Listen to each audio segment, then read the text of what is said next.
आज हम अपने वीडियो में बात करेंगे कि आयरन डेफिशिएंसी एनीमिया में किस तरह के सिम्टम्स आते हैं और उसके लिए आपको क्या करना है, आपको किस तरह के टेस्ट करवाने हैं, उनके क्या रिजल्ट्स जो आयरन डेफिशिएंसी एनीमिया को शो करेंगे और आपको किस तरह की डाइट लेनी है उसको इम्प्रूव करने के लिए और आप किस तरह के आयरन सप्लीमेंट्स ले सकते हैं, ये सब मैं आज आपको अपने वीडियो में बताऊँगी। मेरा नाम है डॉक्टर आकांक्षा और आज हम बात करने वाले हैं आयरन डेफिशिएंसी एनीमिया के सिम्टम्स के बारे में। तो अगर आपने मेरा पुराना वीडियो नहीं देखा है तो आप पहले जाएं और मेरा पुराना आयरन डेफिशिएंसी एनीमिया का वीडियो देखें, उसके बाद में हम इस वीडियो को आप देखें।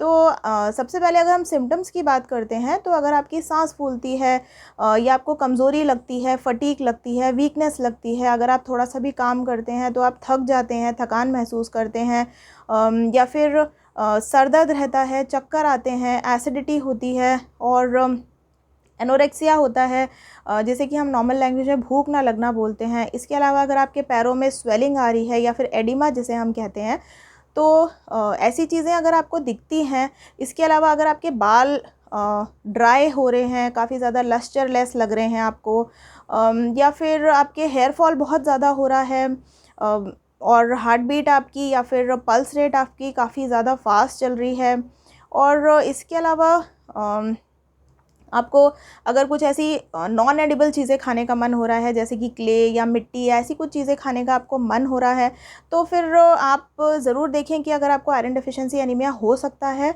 और इसके लिए आप सबसे पहले जाएं और सीबीसी करवाएं। सीबीसी होता है complete blood count.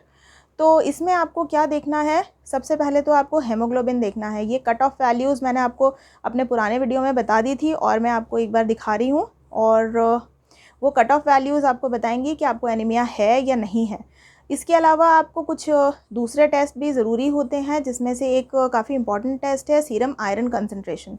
Serum iron concentration एक काफ़ी सेंसिटिव टेस्ट है जो कि हमें ये बताता है कि हमारी बॉडी में कितना आयरन प्रेजेंट है। तो इसकी जो वैल्यूज़ होती हैं वो 0.80 से 1.80 mg पर लीटर होती हैं, मतलब मिलीग्राम्स पर लीटर होती है। ये इसकी नॉर्मल वैल्यूज़ होती हैं, इससे कम नहीं होनी चाहिए।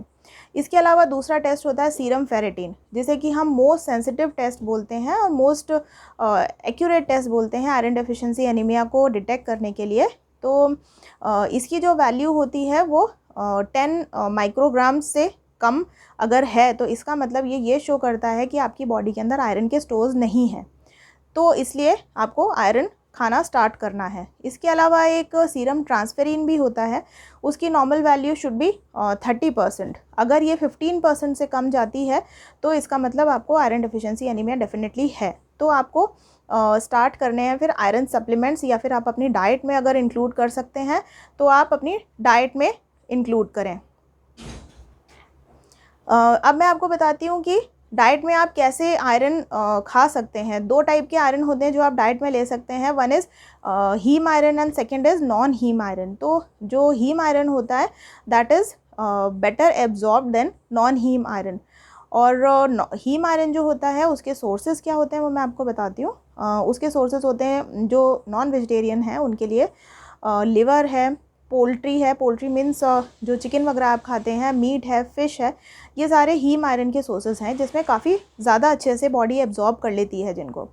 और नॉन हीम आयरन के सोर्सेज होते हैं जो वेजिटेबल्स हैं, लेग्यूम्स हैं, जो सीरियल्स हैं, फ्रूट्स हैं, ड्राई फ्रूट्स हैं, और ऑयल सीड्स हैं, नट्स हैं। तो ये सारी चीज़ें आपको आयरन देती हैं, बट आपकी बॉडी बहुत ज़्यादा अच्छे से उसको एब्जॉर्ब नहीं कर सकती। अगर आप नॉन वेजिटेरियन हैं और आप नॉन हीम आयरन को हीम आयरन के साथ खा रहे हैं, मतलब आप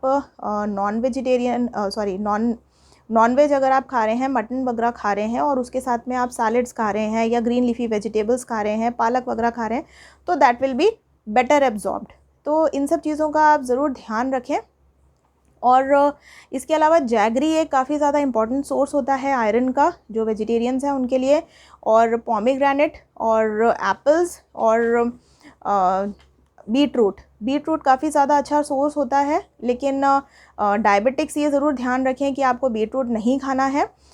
सो आपको ये ध्यान रखना है कि जो नॉन हीम आयरन है उसमें कुछ ऐसी चीज़ें होती हैं जो कि आयरन के एब्जॉर्प्शन को रोकती हैं या कम करती हैं, जैसे कि फाइटेट्स, फॉस्फेट्स, ऑक्सलेट्स और कार्बोनेट्स और प्लस टैनिन्स।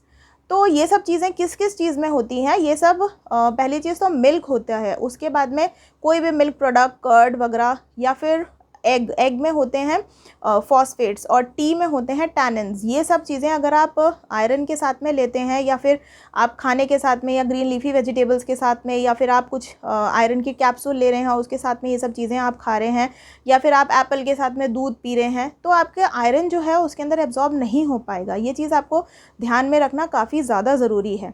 और अगर आपको आयरन का एब्जॉर्प्शन अपनी बॉडी के अंदर ज़्यादा बढ़ाना है तो आपको एस्कॉर्बिक एसिड या फिर विटामिन सी लेना ज़रूरी है आयरन की कैप्सूल के साथ में। अगर आप आयरन की कैप्सूल ले रहे हैं या फिर अगर आप अनार का जूस पी रहे हैं, आप बीट रूट खा रहे हैं, ऐसा कुछ भी आप कर रहे हैं, आयरन प्रोडक्ट्स ले रहे हैं, तो उसके साथ में आप विटामिन सी या फिर लेमन वाटर आप ले सकते हैं। इसके लिए आप मेरा विटामिन सी का वीडियो भी ज़रूर देखें। इसके अलावा मैं आपको बताती हूँ कि आयरन सप्लीमेंट्स आप किस तरह के ले सकते हैं। तो सबसे पहले तो अगर हम एडोलेसेंट फीमेल्स के लिए या जो मेंस्ट्रुएटिंग फीमेल्स होती हैं उनमें मैंने आपको पहले भी बताया था काफ़ी ज़्यादा आयरन डेफिशिएंसी देखी जाती है, तो और प्रेगनेंसी में देखी जाती है। तो इन लोगों के लिए जो आयरन की टैबलेट्स हैं उनका जो कंटेंट्स हैं उसमें आप ये ज़रूर ध्यान रखें कि 100 mg ऑफ एलिमेंटल आयरन होना चाहिए और 500 माइक्रोग्राम्स ऑफ फॉलिक एसिड होना चाहिए। तो ऐसी ही टैबलेट आप मार्केट से ख़रीदें जो कि आपको लेनी हो। और अगर आप प्रेगनेंसी प्लान कर रहे हैं तो आपको 3 मंथ्स पहले, प्रेग्नेंट होने के 3 मंथ्स पहले से आपको आयरन फॉलिक एसिड की टैबलेट स्टार्ट करनी है। और ड्यूरिंग प्रेगनेंसी आपको सेकेंड हाफ ऑफ प्रेगनेंसी में एटलीस्ट फॉर 100 डेज़ आपको आयरन और फॉलिक एसिड लेना है। ठीक है, दिस इज़ मतलब ये कंपलसरी होता है। एक गवर्नमेंट ऑफ इंडिया के हिसाब से भी ये कुछ उन्होंने नॉर्म्स निकाले हैं कि जिसके लिए आपको अगर प्रेग्नेंट हैं तो आपको 100 डेज़ कंपलसरीली आयरन लेना है। और अगर आप लैक्टेटिंग हैं या फिर आप पोस्टपार्टम या डिलीवरी के बाद का जो टाइम होता है वहाँ पे भी आपको 100 डेज़ के लिए आयरन और फॉलिक एसिड खाना ज़रूरी होता है काफ़ी ज़्यादा। उसके अलावा अगर हम बच्चों की बात करते हैं तो बच्चों में भी आयरन देना काफ़ी ज़्यादा ज़रूरी होता है। गवर्नमेंट ऑफ इंडिया ने अभी कुछ स्कीम्स निकाली हैं जिसमें आंगनवाड़ी में भी आयरन दे रहे हैं, प्लस स्कूल के बच्चों को भी आयरन दिया जा रहा है। तो जो 6 से 59 मंथ्स के बच्चे हैं उनको हम आयरन देते हैं 20 मिलीग्राम्स ऑफ आयरन देते हैं और 100 माइक्रोग्राम्स ऑफ फॉलिक एसिड देते हैं। तो ये क्वांटिटी बच्चों के लिए डिसाइड की गई है। और इसके अलावा जो 6 ईयर्स से 10 ईयर्स तक के बच्चे हैं उनके लिए 100 मिलीग्राम्स ऑफ आयरन और 250 micrograms of folic acid decide किया गया है। तो इस कंसंट्रेशन का अगर आपके बच्चे हैं घर में तो इस कंसंट्रेशन का ही आयरन आप उनको दें। और अगर उससे बड़े बच्चे हैं तो फिर आप जो अडल्ट डोज आयरन का होता है वो आप दे सकते हैं। तो ये सब चीज़ें, ये सब स्कीम्स गवर्नमेंट ऑफ इंडिया ने भी निकाली हैं और ये एटलीस्ट बच्चों को बाई वीकली या फिर वीक में 2 बार देनी होती हैं स्कूल्स में या फिर आंगनवाड़ीज़ में। तो अगर आपको भी इस तरह के कुछ सिम्टम्स आ रहे हैं या आपके बच्चों में अगर आप इस तरह के कोई भी सिम्टम्स देखते हैं तो आप जो भी टेस्ट मैंने बताए वो सारे टेस्ट आप ज़रूर करवाएं ताकि आपको ये पता चले कि आपको आयरन डेफिशिएंसी एनीमिया है और आप उसका ट्रीटमेंट जल्दी से जल्दी लें ताकि आपको आगे चल के कोई और कॉम्प्लिकेशन ना हो। Thank you.